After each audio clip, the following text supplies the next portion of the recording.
Hit TV అభిమాన ప్రేక్షకులకు స్వాగతం. నేను మీ నాగేంద్ర కుమార్. ఇటీవల రోజుల్లో మనం ఇటీవల అని చెప్పడానికి వెళ్ళలేదు, చాలా కాలంగా ఎప్పుడు పవన్ కళ్యాణ్ గారు ఏ మాట మాట్లాడినా, ఆయన ఏ పని చేపట్టినా, ఏ ప్రక్రియకి తలపెట్టినా కూడా దాని మీద వెంటనే తన వాగ్బాణాలు సంధిస్తూ, దాన్ని విమర్శలు చేస్తూ, దాన్ని విశ్లేషిస్తూ, వ్యాఖ్యానాలు చేస్తూ తనదైన ఒక ముద్రను, తనదైన ఒక మార్కుని సంపాదించుకోవడానికి, తద్వారా మాసెస్లో ఒక పాపులారిటీని క్రియేట్ చేసుకోవడానికి, తను కూడా ఒక ప్రధానమైన ఒక వ్యక్తిగా పబ్లిక్ నోటీసులోకి ఎదగడానికి, ఎగబాకడానికి ప్రకాష్ రాజ్ గారు చేస్తున్న ప్రయత్నాలు, విఫల ప్రయత్నాలను మనం ఏనాటి నుంచో చూస్తున్నాం. కానీ ఇటీవల మరీ తాజా సంఘటన ఏంటంటే, ఇప్పుడు హరిహర వీరమల్లు రిలీజ్ అయింది. ఆయనకి పవన్ కళ్యాణ్ గారికి ఆత్మసాక్షి లేదు.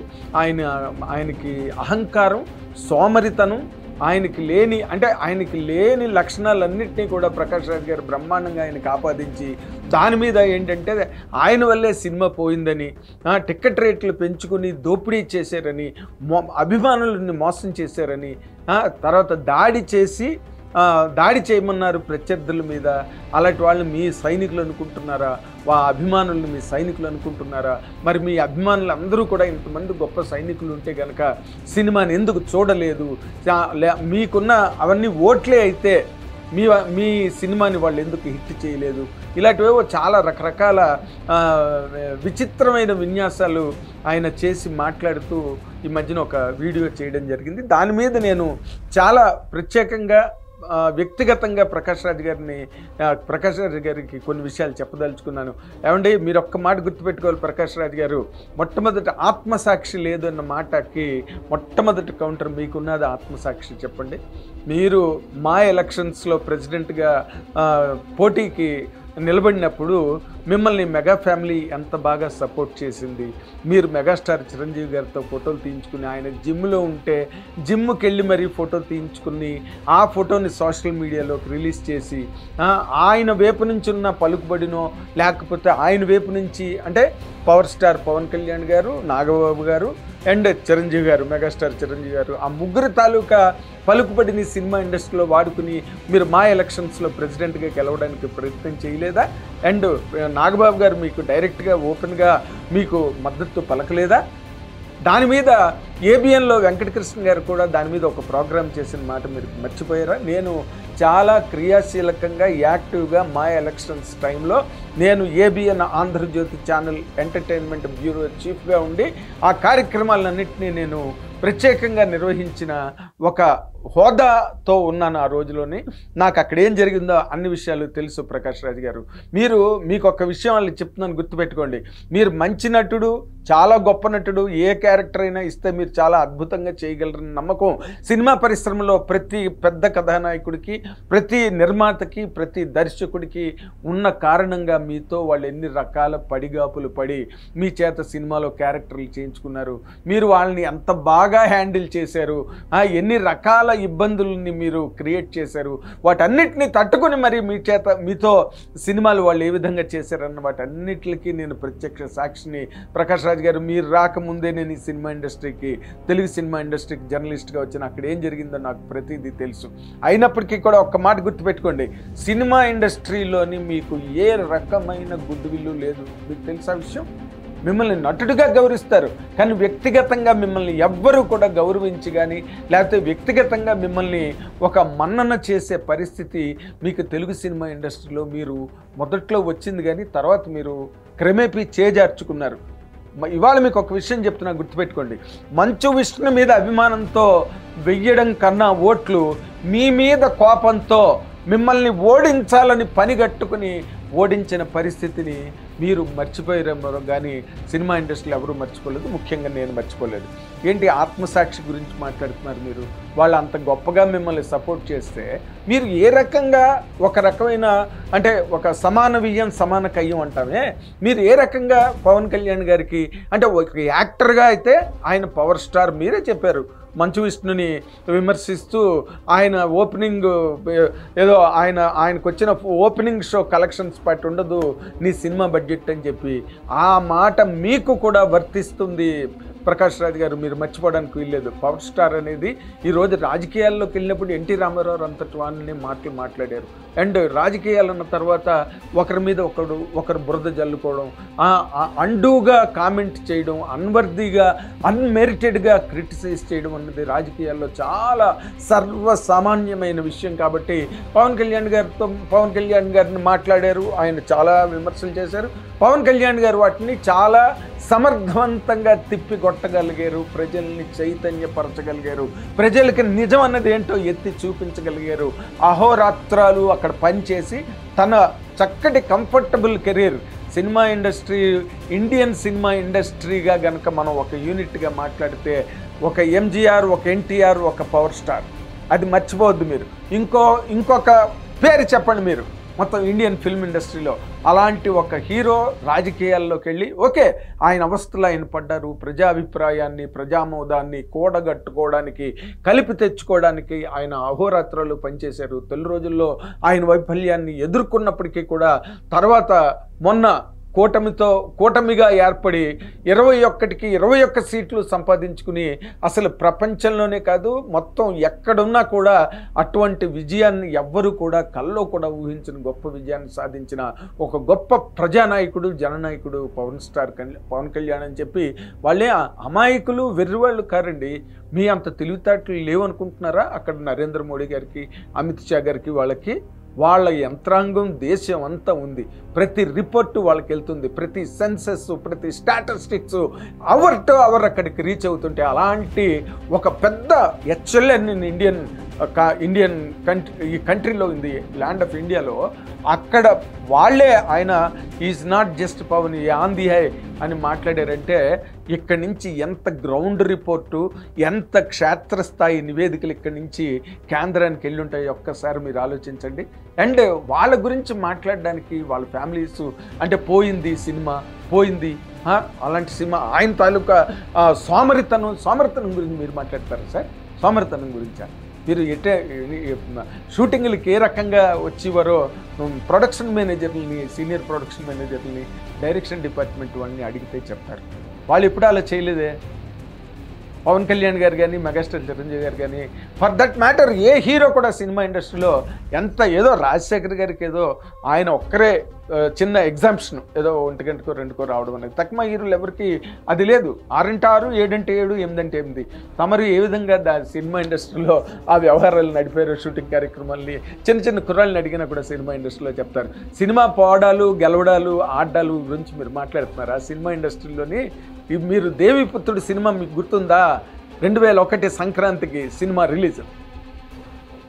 3 సినిమాలు, నరసింహనాయుడు, మృగరాజు అండ్ దేవిపుత్రుడు బ్రహ్మాండమైన స్క్రిప్ట్ వర్క్ జరిగి దాంట్లో అప్పుడే కొత్తగా దేవి సినిమాలోని, అమ్మూరు సినిమాలోని గ్రాఫిక్స్ రావడంతో ఆ గ్రాఫిక్స్ని కూడా దానిలో పెట్టి చేయడం వల్ల వాళ్ళు సెన్సార్ వాళ్ళు వద్దంటున్నప్పటికీ కూడా 24వ తారీఖున రిలీజ్ చేయండి అంటే సంక్రాంతికి రిలీజ్ చేసిన పరిస్థితుల్లో ఆ సీజీలన్నీ పాడైపోయి బోల్డ్ time, they took lot of time. మీరు అడగండి ఎంఎస్ రాజు గారిని చెప్తారు.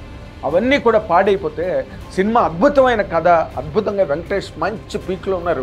24 గంటల సినిమా మీదే వర్క్ చేశారు. ఇక్కడ పవన్ కళ్యాణ్ గారు అంటే అవతల రాజకీయాల్లో ఉన్నారు కాబట్టి ఆయన అందుబాటులో లేకపోయారు. దాన్ని రత్నం గారి నిర్మాతగా ఆయన ఎంతో బాగా అర్థం చేసుకుని మొన్న కూడా ఆయన ఏమన్నారు, మేమేమి టికెట్ రేట్లు పెంచామంటే ఎవరు పీక పట్టుకుని కొనిపించారు టికెట్లు, ఎవరు కాలర్ పట్టుకుని కొనిపించారు టికెట్లు, ఎవరిని ప్రోద్బలం చేసి, ఎవరిని భయపెట్టి, ఎవరిని బెదిరించి, ఎవరితో దెబ్బలాడి టికెట్లు కొనిపించారు. ఎవరికి నచ్చితే వాడు వస్తాడు సినిమాకి, లేకపోతే రాడు. అది ఎవరి సినిమా అయినా సరే. మెరనామ్ జోకర్ కన్నా పెద్ద సినిమా అండి. మెరనామ్ జోకర్లో కన్నా యాక్ట్ చేసిన గొప్ప నటులు ఇంకో సినిమాలో నటించారా? ఏమైంది మెరనామ్ జోకర్? రాజ్ కపూర్ రోడ్ల మీదకి వచ్చారు లిటరల్గా. దేవపుత్రుడి సినిమాతో కంప్లీట్గా ఎంఎస్ రాజు గారు కుదేలైపోయారు. తర్వాతే మనసంతా నువ్వే వచ్చింది. ఆ సినిమా తర్వాతే చిన్న యాక్టర్లు పెట్టుకుని సినిమా తీసి మళ్ళీ సూపర్ హిట్ కొట్టి మళ్ళీ ఆయన సక్సెస్ ట్రాక్లోకి వచ్చేసారు. అంచేత మీరు ఎవరినో మీకు లేని లక్షణ, మీదైతే మీకుండే ఒక రకమైన మీకుండే లక్షణాలు ఏవైతే ఉన్నాయో ఆ లక్షణాలను ఇంకోళ్ళకి ఆపాదించి మాట్లాడడం. పైగా ఆయన ఆల్రెడీ ప్రజామోదం పొందిన ఒక లీడరు, డిప్యూటీ చీఫ్ మినిస్టరు. ఆయన గురించి మీరు ఊరికే ఇలా చేశాడు, అలా చేశాడు, దొంగలు, సిగ్గుపడాలి. దేనికి సిగ్గుపడాలి? దేనికి దొంగలు? ఎవరు డబ్బులు దోచారు, ఆయన డబ్బులు కూడా ఆయన పుచ్చుకున్న రెమ్యూనరేషన్ కూడా ఏం రత్నం గారికి మళ్ళీ తిరిగి ఇచ్చేసారు. ఆ విషయం తెలుసా మీకు? సినిమా ఇండస్ట్రీలో వ్యక్తి అయి ఉండి మీరు తెలుగు సినిమా ఇండస్ట్రీలోని ఎక్కువగా అభివృద్ధి చెంది తెలుగు సినిమా ఇండస్ట్రీ ద్వారా మీరు చాలా గొప్ప నటుడని పేరు తెచ్చుకొని ఇక్కడ సంపాదించుకుని ఇక్కడ అభిమానులు సంపాదించుకుని ఇక్కడ డబ్బు సంపాదించుకుని ఇక్కడ తెలుగు సినిమా ఇండస్ట్రీలో ఎవరైతే ఒక మెయిన్ చాలా పెద్ద హీరో, సెన్సేషనల్ హీరో అని అనిపించుకున్న ఒక హీరో అక్కడ రాజకీయంగా విజయం సాధించి అక్కడ నిలబడితే అక్కడ కార్యక్రమాలన్నింటినీ నిర్వహిస్తుంటే మీరేమో ఆయన గురించి మాట్లాడతారా? తప్పు కదండి. మీరు పైగా ఎవడో అనామకుడు, ఎవడో అనాథ రోడ్డు మీద వెళ్ళిపోతున్న వాడు మాట్లాడాడంటే అవి పెద్ద వర్కౌట్ అవ్వవు. కానీ మీలాంటి ఒక విజ్ఞుడు, మీలాంటి ఒక ప్రాజ్ఞుడు, విద్వత్తు గలవాడు, మంచి బ్రహ్మాండమైన పోయిటరీ చదివారు తెలుగులో, మీరు మాట్లాడుకోవడం అలాగా. పవన్ కళ్యాణ్ అనే వ్యక్తి మీ స్టేజ్ని దాటి ఏనాడో వెళ్ళిపోయారు. అఫ్కోర్స్ అదే మీ ఐడియా కూడా అనుకోండి. అలాంటి ఎత్తు అయిన మనిషి మీద రాయి పెట్టి కొడితేనే ఒక పబ్లిక్ నోటీసు, ఒక పబ్లిక్ అటెన్షన్ వస్తుంది. అది 100% కరెక్ట్, దాంట్లో ఏం లేదు. ఇందులో ఆయన సిగ్గుపడాల్సిందే ఉందండి. షేమ్ఫుల్. దేనికి షేమ్ఫుల్? సినిమా చేశారు, ఆయనకు తెలుసు ఏం రత్నం గారికి కావాలనే దిగారు ఆయన. ఈ కాలయాపన జరుగుతుంది, ఈ జాప్యం జరుగుతుంది, ఈ ఇబ్బందులు ఉంటాయి, వీటన్నిటినీ అధిగమించి మాత్రమే మనం సినిమా చెయ్యాలి అని ఆయన అన్ని విధాలా ప్రిపేర్ అయ్యి చేసిన సినిమా. మీరు ఆయన మీద ఇప్పుడు ఎవరి మీద మీరు ఊరికే జాలి ఒలకపోసేస్తారు? అంటే టికెట్లు కొనుక్కుని సినిమా బాగోలేకపోతే అంటే టికెట్లు కొనుక్కుని వెళ్ళిపోయిన సినిమాలు అన్నీ బాగుంటున్నాయండి. మీకు తెలీదా?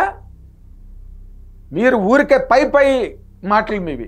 మేము అట్టడుగు నుంచి ప్రతి ఇష్యూని మేము తరచి చూసి వాటి తాలూకా మొత్తం వ్యవహారాలన్నింటినీ కూడా మేము తెలుసుకుని ప్రతిరోజు పనిచేసే జాబ్ మాది. అదే జర్నలిస్ట్గా నమ్మకం ఉన్న సినిమాలు ఆడేస్తాయనుకున్న సినిమాలు అన్నీ ఆడేసేయండి. బయటకు వెళ్ళి ఎన్ని సినిమాలు పోతే ఎన్ని సినిమాలు ఆడుతున్నాయి. హైలీ ఎక్స్పెక్టెడ్ ఫిల్మ్స్ ఉంటాయి. చిరంజీవి సినిమాలు పోలేదా? ఎన్టీ రామారావు సినిమాలు పోలేదా? అక్కినే నాగేశ్వరరావు సినిమాలు పోలేదా? కృష్ణ గారి సినిమాలు పోలేదా? ఎవరి సినిమాలు పోలేదు? ఈ రోజున పవన్ కళ్యాణ్ గారి తాలూకు సినిమా పోయింది కాబట్టి ఆయన దొంగ, ఆయన ద్రోహి, ఆయన అసలు సిగ్గుపడాలి, సిగ్గు లేదు, ఆత్మసాక్షి లేదు. ఏం మాట్లాడుతున్నారండి మీరు? ఏదో ఆఫ్టర్లో ఒక సినిమా పోతేనా? ఎవరిని ఇబ్బంది పెట్టాడు ఆయన రెమ్యూనరేషన్ తిరిగి ఆయన ఇచ్చేసి తిరిగి సపోర్ట్గా ఉండి 10 రోజులు ఆయన ఎవరో మాట్లాడుతున్నారు. ఇక్కడ ఖర్చు పెట్టిన డబ్బు, ఇక్కడ ఖర్చు పెట్టిన టైము అక్కడ ప్రజా సంక్షేమ కార్యక్రమాల మీద కనుక పెడితే అక్కడ వాళ్ళకి చాలా క్షేమం జరుగుతుంది కదా, సంక్షేమం కుదురుతుంది కదా అని వెళ్ళి అడగండి. ఆంధ్రప్రదేశ్ వెళ్ళి అడగండి, రైతులంతా హ్యాపీగా ఉన్నారు. అసలు రైతుల మొహాలు ఈ రోజున ఎలా వెలిగిపోతున్నాయో వెళ్ళి చూడండి. డబ్బులు వెంటనే 1 డే 24 అవర్స్లో వాళ్ళ అకౌంట్లో పడుతున్నాయి. ఆ నెంబర్ కూడా వెంటనే వెళ్ళిపోతున్నది వాళ్ళకి వాట్సాప్లో. ఆ గోనెలు కూడా వాళ్ళు కొనుక్కోకలేదు, ఇప్పుడు గవర్నమెంటే ఇస్తుంది. ఒకళ్ళు రాత్రిలో ఎడితే అక్కడ పెట్టి భోజనాలు కూడా పెట్టాల్సిన బాధ్యత ప్రభుత్వమే వహిస్తున్నది. కూటమి ప్రభుత్వం వచ్చిన తర్వాత పవన్ కళ్యాణ్ గారి నేతృత్వంలో రైతులకు ఇంత సంక్షేమం జరుగుతున్నది. ఆయనకు తెలీదా? కాకపోతే నిర్మాత సంక్షేమం కోసం ఆయన కూడా దానిలో పాల్గొనాలి. ఆయనకి ఏ రోజున అలవాట్లేదు పబ్లిక్ డయాస్ మీదకి వచ్చి తన సినిమా గురించి మాట్లాడుకోవడం కానీ, తన సినిమా గురించి ఇంటర్వ్యూలు ఇవ్వడం కానీ, తన సినిమాల గురించి వ్యాఖ్యానాలు చేయడం, తన సినిమాలో హైలైట్స్ చెప్పుకోవడం, కూర్చోవడం పవన్ కళ్యాణ్ గారికి ఏనాడు అలవాటు లేదు. ఆయన మొట్టమొదటి సినిమా కాదు, మెడ్రాస్ రోజుల్లో ఆయన చాలా యంగ్ ఏజ్ ఉన్నప్పటి దగ్గర నుంచి నాకు తెలుసు పవన్ కళ్యాణ్ గారు. You know that? మీకు తెలుసా పవన్ కళ్యాణ్ గారు? నాకు తెలుసా? It's a public debate. ఆయన అసలు వాళ్ళు వేరే వ్యవహారంలో ఉన్నారు. ఒక మనస్సాక్షి అని మీరు అన్నారు చూడండి, ఆ మనస్సాక్షి కోసమే ఆయన ఎన్నో రకాలుగా అక్కడ రాత్రి పగలు కష్టపడి తను ఇంతమంది నమ్మి వెనకతలు తిరుగుతున్నారు. ఎస్, ఆయన జనసేన ఏదైతే ఉందో అదంతా ఆయన సైన్యమే. దాడి చేయమన్నది ఏంటి? ఫిజికల్ అసాల్టా కాదు. వాళ్ళు ఏదైనా ఒకవేళ సోషల్ మీడియాలో, ట్విట్టర్లోనో ఇంకో చోట ఏదైనా కామెంట్ చేస్తే మీరు కూడా తిరిగి కామెంట్ చేయండి అయ్యా, ఎందుకు మీరు బాధపడతారు? అలాగా నేను ఎలాగా కష్టపడుతున్నాను కదా, కనీసం మీరు ఎంజాయ్ చేయండి అన్నట్టుగా ఆయన సరదాగా ఒక ఆహ్లాదకరంగా డిలైట్ఫుల్గా తన ఫ్యాన్స్ని ఉద్దేశించి మాట్లాడారు. అంటే అదేంటి? అదేమన్నా పెద్ద రాజ్యాంగ విరుద్ధమైన మాట మాట్లాడేశారా పవన్ కళ్యాణ్ గారు? పబ్లిక్ డయాస్ మీద మాట్లాడిన మాట కదా అది. ఆయన ఎంతో ఆహ్లాదకరంగా సరదాగా వాళ్ళ ఫ్యాన్స్ దించి, because it is a cinema function. అదే రాజకీయ వేదిక అయి ఉంటే ఆయన మాట్లాడే విధానం ఇంకో రకంగా ఉండేది. మీరు వినలేదా ఆయన ఎలక్షన్ టైంలో ఎలా మాట్లాడారా? అధపాతాళానికి తొక్కేస్తాను జగన్ అని మాట్లాడిన మాటలు మర్చిపోయారా మీరు? అలా మాట్లాడారా? మొన్న దాడి చెయ్యండి వాళ్ళ మీద అన్నారు ఆయన. దాడి చేయండి, మీరు చేయండి దాడి, ఎడుతారు ఎందుకు వాళ్ళు ఏదో అన్నారని. అంటే సోషల్ మీడియాలో వాళ్ళు ఒక కామెంట్ పెడితే మీరు కూడా పెట్టండి అని, అంతే తప్పితే కొట్టుకోండి, కత్తులు పెట్టు నరుక్కోండి అని చెప్పారు పవన్ కళ్యాణ్ గారు. ఎందుకండి ఇలాగ మిస్లీడ్ చేస్తారు పబ్లిక్ని? ఎందుకు అలాంటి ఐకన్స్ని మీరు మిస్లీడ్ చేయడం వల్ల మీరు you don't get any mileage. Prakash Raj గారు వాళ్ళు గుర్తుపెట్టుకొని చెప్తున్నా, I'm also equally educated, I know what it is. తెలుసుకోండి, మీరు మీకు వాల్యూ ఉంది, ఆ వాల్యూని ఎందుకు మీరు దిగజార్చుకుంటున్నారు? చూడండి మీ గురించి అలాగే పవన్ కళ్యాణ్ గారు అభిమానులు ఎంత చీప్గా మాట్లాడుతున్నారు మిమ్మల్ని. తెలుసుకోండి, గౌరవాన్ని పెంచుకోండి సార్. ఏజ్ వస్తున్న కొద్దీ మెచ్యూరిటీ లెవెల్స్ పెరగాలి, గౌరవాన్ని పెంచుకోవాలి తప్పితే తగ్గించుకోకూడదండి. వాచ్ చేయండి ఏం చేస్తున్నారు మీరు. Thank you. Hit TV app, ఇందులో short news, live news, entertainment shows, movies, digital magazines తో పాటు మీ జిల్లా వార్తలను కూడా ఫ్రీగా చూడొచ్చు. ఇంకెందుకు ఆలస్యం, వెంటనే హిట్ టీవీ యాప్ ని డౌన్లోడ్ చేసుకుని ఫ్రీగా ఎంటర్టైన్మెంట్ పొందండి. Hit TV app. Hit TV app. Please download hit TV app. Hit TV app ని ఫ్రీగా డౌన్లోడ్ చేసుకుని ఎంజాయ్ చేయండి. మీకు నచ్చిన ఎంటర్టైన్మెంట్ కోసం హిట్ టీవీ యాప్ ని ఫ్రీగా డౌన్లోడ్ చేసుకుని ఎంజాయ్ చేయండి. హిట్ టీవీ యాప్ ని డౌన్లోడ్ చేసుకుని ఆస్వాదించండి, ఆశీర్వదించండి. ఇంతమంది సెలబ్రిటీలు హిట్ టీవీ యాప్ ని డౌన్లోడ్ చేసుకోండి అని చెప్తున్నారంటే ఎంత మంచి యాప్ ఆలోచించండి. అమెరికా అమెరికా అమెరికా అమెరికాలో చదవాలనుకునే వాళ్ళకి విశ్వసనీయమైన పేరు మన శౌర్య కన్సల్టెన్సీ. UK లో 1 year masters, UK లో 1 year masters, 2 years work permit up to 5 years visa. Contact Saurya Consultancy. Contact 89851 89851.